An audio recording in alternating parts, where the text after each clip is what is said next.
The room was quiet, the air heavy with tension as the scientists set up their experiment. Dr. Evan Moore, a well-known researcher in the field of unexplained phenomena, stood by as his team prepped the coffin. For weeks, they had been planning this moment, and now standing in the sterile, white-lit room of the research facility, they were ready. The goal? To place a hidden camera inside a coffin and observe the conditions within. The premise was simple. Could life after death reveal itself in subtle ways? Or was death truly the final, irreversible end? The thought of what could potentially be uncovered sent chills down their spines, but they were driven by a thirst for knowledge, a need to understand the unknown. The coffin was plain, dark wood, its surface smooth and unblemished. The camera, small, almost invisible, was carefully concealed within the lid, positioned to capture any movement or sounds that could be made by the deceased body inside. Inside the coffin lay the body of 30-year-old Daniel Clark, who had died under mysterious circumstances just days before. No one knew exactly how or why he had passed, but his sudden and unexplained death had left people in the community questioning whether there was more to the story. "We need to be cautious, Doctor," Moore muttered to his team as he observed the final checks. The room fell silent except for the low hum of machines and the soft footsteps of his colleagues. "This could be more than just an experiment. What we're doing might change everything we know about life and death." The team had prepared for everything: the cameras, the sensors, the protective gear. But what they didn't prepare for was the uncertainty of what they might actually see. No one had ever attempted something like this before. What if something truly paranormal occurred? What if they caught something on camera that defied logic? They were all ready for the unexpected, but not this. After all, this was a simple man's coffin. No different than any other, or so they thought. The countdown was completed, and with a final nod from Dr. Moore, the lid of the coffin was carefully lowered and sealed shut. They waited for the camera feed to connect, then moved toward the viewing room. The room was completely dark, save for the faint glow of monitors in the corner. The camera was now recording, capturing everything inside that sealed space. Every movement, every sound, if there was any. A long silence followed. The only sound in the room was the soft click of keyboards as the team members checked the feed. Everything was still, quiet, but that's when the unexpected happened. On the monitor, the first signs of life, or something like it, began to emerge. It was subtle at first, a twitch. The hand inside the coffin moved, just slightly, as though it was trying to adjust to the confines of the space.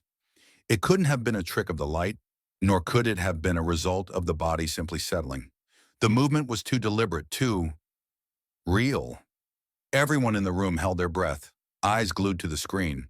Could it be? Was it possible that Daniel's body was reacting to something that shouldn't have been there? Dr. Moore leaned in closer, his heart racing. This wasn't supposed to happen. The body should have been lifeless, still. But the hand inside the coffin twitched again, and this time, there was a slight movement of the head as if the body were attempting to turn. A small gasp came from one of the researchers, and Dr. Moore quickly raised his hand to silence them. What is that?" one of the team members whispered, her voice shaking. No one had an answer. The room was still, save for the eerie glow of the monitor. The feed showed nothing unusual in the first few minutes, no strange figures, no sudden bursts of light. But the subtle movements were enough to send chills down their spines. The longer they watched, the more unsettling it became. "Check the sensor, Doctor," Moore ordered, his voice tight. "It might be malfunctioning." But as the technician checked the readings, they realized that the sensors were working perfectly. The body was indeed moving, on its own. The camera feed began to show even more, the body shifting slightly, adjusting its position, as if waking up from a deep sleep. "No, this can't be happening," Dr. Moore muttered to himself. But what he was witnessing couldn't be explained. The body, now partially shifted, showed more signs of movement. It was no longer just an involuntary twitch. It seemed as though Daniel was trying to lift his arm. At that moment, the team exchanged nervous glances. No one dared to speak, yet the room was filled with the unspoken question. What was happening inside the coffin? As the minutes passed, the eerie stillness in the room became more suffocating. The small twitching of Daniel's hand turned into something much more unsettling. His fingers curled slowly, the unmistakable motion of a hand gripping something, or trying to. The team watched in horror, unable to look away, their faces illuminated only by the dim glow of the monitors. Dr. Moore's mind raced, trying to come up with a logical explanation for what they were seeing, but nothing made sense. The body should be lifeless, but there it was, moving, reacting. Is this, is this real? One of the researchers finally asked, her voice trembling. The words hung in the air, unanswered. No one had ever seen anything like this before, and none of them could think of a single explanation. Suddenly, the hand jerked again, this time more violently. The fingers of Daniel's hand began to clutch the fabric of the coffin's lining, tugging at it. It was as if he were trying to break free from the confines of the space he was trapped in. The tension in the room grew unbearable, each person frozen in disbelief. Dr. Moore's breath caught in his throat as he reached for the microphone. Increase the sensitivity of the camera. We need a closer look. His voice was tight, the urgency clear in his command. He couldn't look away, but he also couldn't help feeling a surge of dread. The camera's focus zoomed in on the coffin, capturing every detail in high definition. For a moment, everything was still again, and the room held its collective breath, waiting for more movement. And then it happened. The figure inside the coffin moved again, this time with more fluidity. The body shifted completely, the torso rolling to the side, and Daniel's head tilted slightly, as if he were trying to see the outside world for the first time since his death. His face, still pale and unmoving, seemed almost unnatural. There was no mistaking it now. The body was not simply decaying in the traditional sense. Something was causing it to stir, and the camera was capturing every detail. As the camera zoomed in even closer, the atmosphere in the room grew heavier. It wasn't just the body's movement that was disturbing. It was the eerie, unnatural stillness around it. Lydia, a researcher in her late 30s, whispered, "There's no way this is possible. There has to be some kind of explanation. This isn't right." But Dr. Moore's face showed no sign of reassurance. His mind was spinning, calculating every possible scenario, trying to understand what they were witnessing. Was it some kind of delayed physical response? Or was there something supernatural occurring? The sound of the body shifting echoed softly through the room as Daniel's form seemed to settle. His chest rose and fell, slow and steady, the shallow breaths no longer a figment of the imagination, but a reality captured by the hidden camera. "Are we witnessing a resurrection?" Another voice broke the silence, low and trembling. The question seemed absurd, impossible. The very thought of someone returning from the dead seemed too outlandish to even entertain. Yet here they were, watching it unfold in front of their eyes. Dr. Moore felt a cold sweat run down his back. His hands were clammy, his heart racing. He had spent years studying the boundaries of science, but this wasn't in any textbook. This wasn't science anymore. "We need to get this footage to the authorities immediately," Dr. Moore said, his voice steady but full of urgency.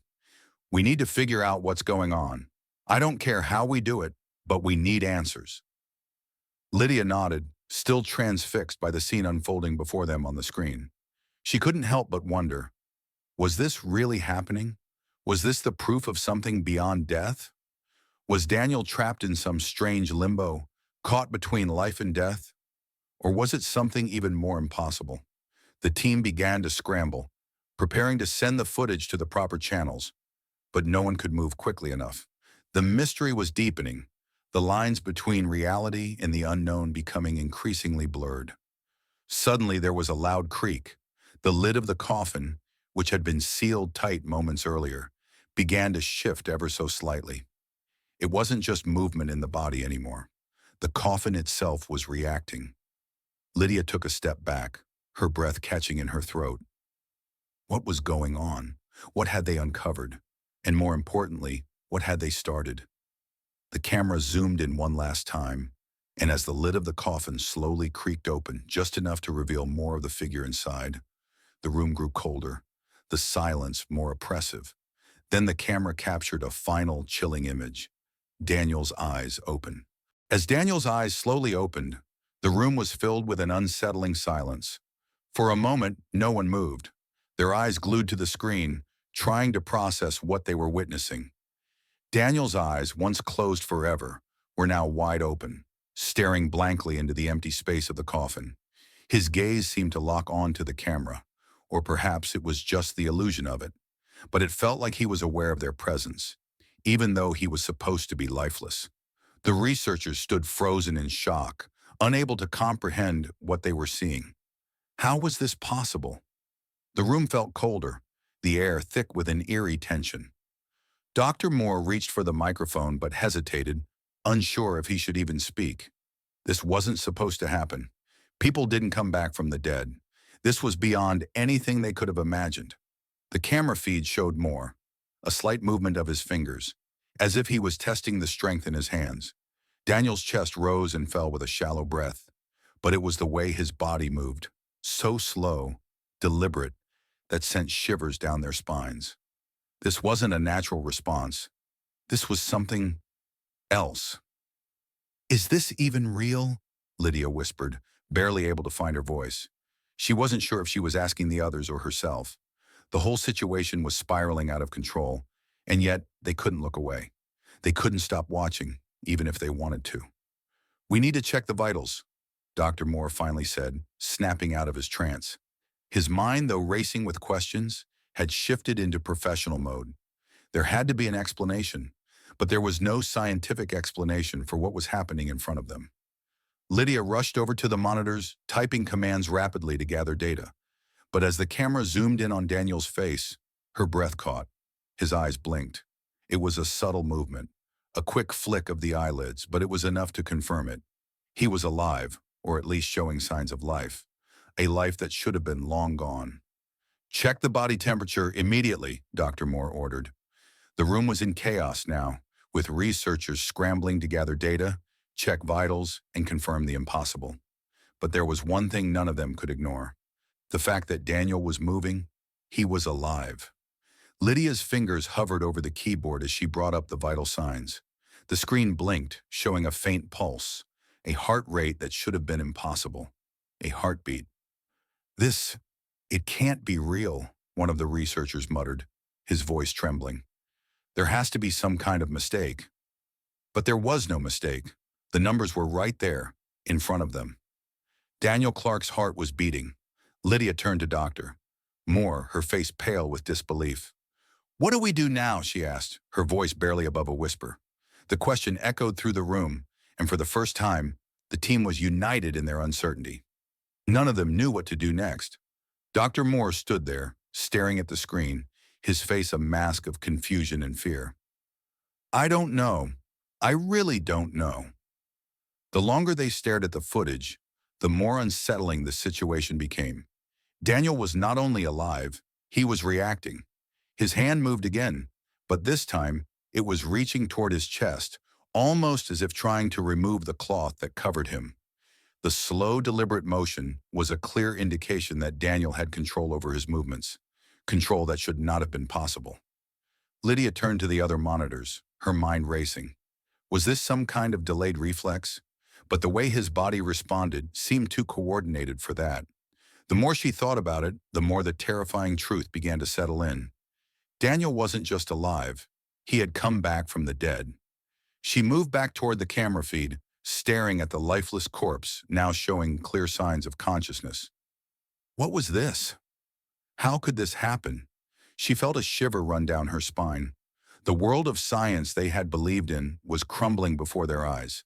Then something happened that made everyone in the room freeze. The coffin lid shifted. Just a few inches, but it was enough. It was as if Daniel had pushed against it, as if he were trying to free himself from his confinement. "Oh my God, he's trying to get out!" Lydia gasped, her voice rising in fear. The team rushed to check the sensors, to make sure everything was still operational. But there was no mistake. Daniel was moving, actively trying to escape the confines of his coffin. His arms, now fully outstretched, seemed to press against the lid with more strength than any lifeless body should have had. A chilling thought hit Lydia. If Daniel had returned to life, What else had he brought back with him? Could he remember what happened to him? Could he even be the same person he was before? Dr. Moore, his face pale and lips trembling, turned to Lydia and the team. Get him out! We need to get him out of that coffin, now! The team worked together, shaking with fear and excitement, as they frantically began to remove the lid. What would they find inside? What was Daniel now? The room was filled with tense silence, the only sound being the hurried steps of the team as they worked together to remove the coffin lid. Daniel's movements were becoming more urgent, his hands now clawing at the lid, his body shifting as if he were trying to break free. The sound of his body pushing against the wood echoed in the room like a drumbeat, and Lydia felt the hairs on the back of her neck rise. Hurry, Dr. Moore urged, his voice sharp with panic. He had never imagined a moment like this, and the reality of the situation was starting to dawn on him. They were about to uncover something that no one should have witnessed. Finally, after what felt like an eternity, the coffin lid was removed with a loud creak. The team froze for a moment, unable to tear their eyes away from the sight before them. Daniel's body, now fully exposed, was still lying there. But it was different.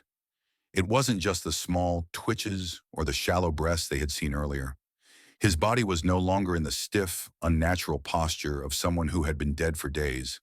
His chest rose and fell in a slow, rhythmic motion, his hands still trembling as they reached toward the edge of the coffin. The room was filled with gasps. This wasn't a resurrection, it was something else. Lydia stepped forward, her heart racing, unsure of what she was seeing. She looked at Dr. Moore, who seemed just as terrified as she was. "What is this?" she whispered, her voice cracking. "This is impossible." Dr. Moore swallowed hard, shaking his head.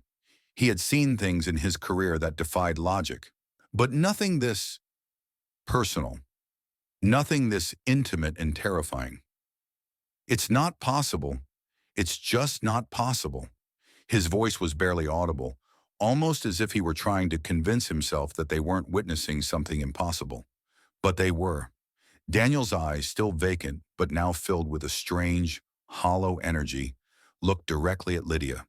The way he stared at her sent a cold chill through her body. It was like he recognized her, but at the same time, it was as if he didn't know who she was at all. His pupils dilated, his breathing shallow but deliberate, and then, just as if on cue, his hand reached out and touched the edge of the coffin.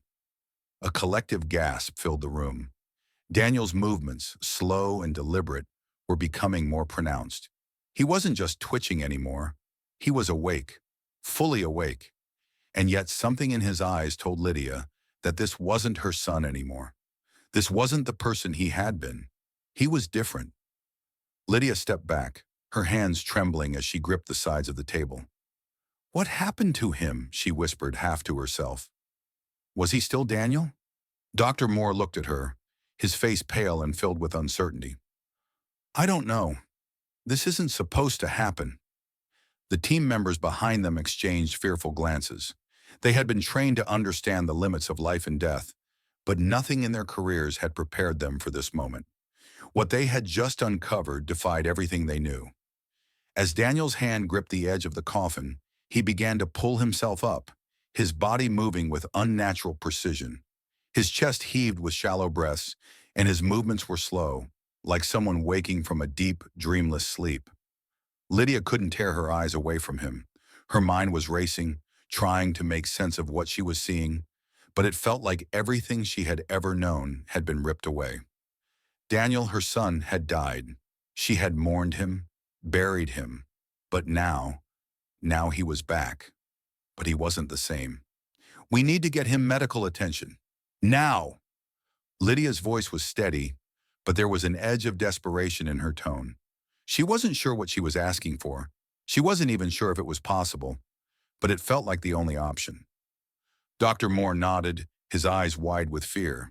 He was already pulling out his phone, ready to call for help. But even as he dialed, he couldn't shake the feeling that whatever had just happened wasn't something that could be fixed with modern medicine. What had happened to Daniel was beyond science. It was something that transcended everything they knew about life and death. As the phone rang, Lydia turned her attention back to Daniel. He was now sitting upright in the coffin, staring straight ahead, his face pale and hollow. His eyes flicked over to her once more, but this time they seemed more aware, more alive. Lydia took a hesitant step forward, her voice barely a whisper. "Daniel? Can you hear me?" Her heart ached as she spoke his name, but there was no response. His eyes shifted again, but it was as if he didn't recognize her. The emptiness in his gaze was terrifying. Just as Lydia reached out to him, Daniel blinked, and for a brief moment it looked like a flicker of recognition passed through his eyes.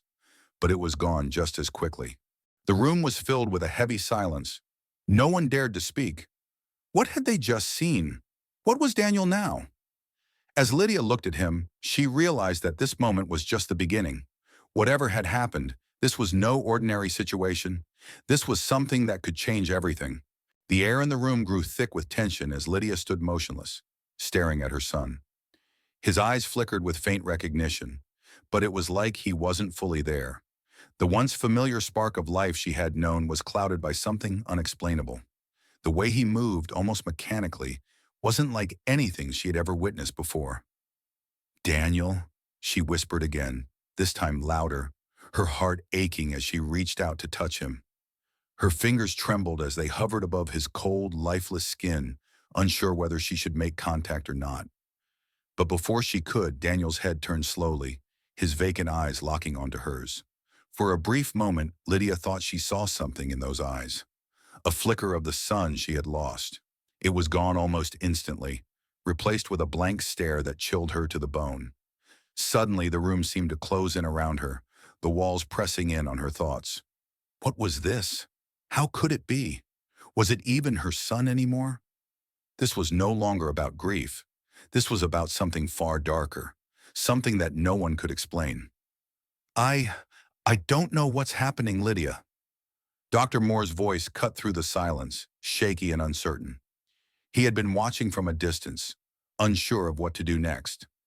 Lydia didn't answer him right away. She was too lost in the chaos of her own thoughts, her mind racing with possibilities. Had Daniel truly come back? Was he alive? Or was this something else entirely? "Maybe we need to call someone. Get him to a hospital. We need medical experts," Dr. Moore suggested again, but his words felt hollow. He was just as scared and confused as Lydia. It was clear that none of them were equipped for what was happening in front of them. But Lydia shook her head, her voice firm now. "We can't just hand him over to anyone. Not like this." She looked down at Daniel, his form still stiff in the coffin, but his hand now twitching, flexing in a way that suggested he was aware, in control, at least somewhat. There was a cold realization that settled deep inside Lydia's chest. Her son was alive, yes, but he was not the same. He couldn't be. As she stepped closer, Daniel's hand lifted slowly from the coffin, and with an almost unnatural precision, he began to sit up, his body jerking as if it was being forced into motion by some unseen force. His limbs were stiff, but the actions were deliberate. The whole situation felt surreal, like something out of a nightmare. Lydia's heart raced. This wasn't the son she had known. This wasn't him. His movements were too controlled, too calculated. And as he rose to his feet, Lydia's breath caught in her throat. His expression was still devoid of emotion, his face cold and lifeless. "What's happening to you?" Lydia asked, her voice cracking. She reached out again, this time more cautiously, but Daniel recoiled, taking a step back. He had become an entirely different person, or perhaps something that wasn't truly a person at all. The camera feed from the hidden cameras continued to capture every chilling moment, but the footage was more terrifying than it was illuminating. What had they unleashed? What had happened to Daniel in that coffin? Suddenly, Daniel's head jerked to the side, his eyes fixed on the door, but he didn't move toward it. He didn't speak. Lydia's heart pounded in her chest. What was he thinking? Was he trying to remember something? Or was he driven by something else entirely? A moment of clarity flashed through Lydia's mind, and with it, the horrifying thought. This wasn't just about Daniel. There was something bigger at play here, something they had never been prepared for. As the reality of the situation set in, Lydia turned to Dr. Moore and the rest of the team. "We need to stop this. We need to find out what happened to him, to us, to all of this. The room fell silent. Everyone knew the truth. They had uncovered something far more dangerous than they had anticipated. And just as Lydia stepped toward Daniel, who was now standing motionless, staring into the distance, the air grew colder, unnaturally so. The tension in the room intensified, as if the very fabric of reality was beginning to tear apart at the seams. No one could understand what had happened. They only knew one thing for certain: the past had returned, and with it, the unimaginable consequences. Subscribe and press the bell icon so that you never miss the amazing video.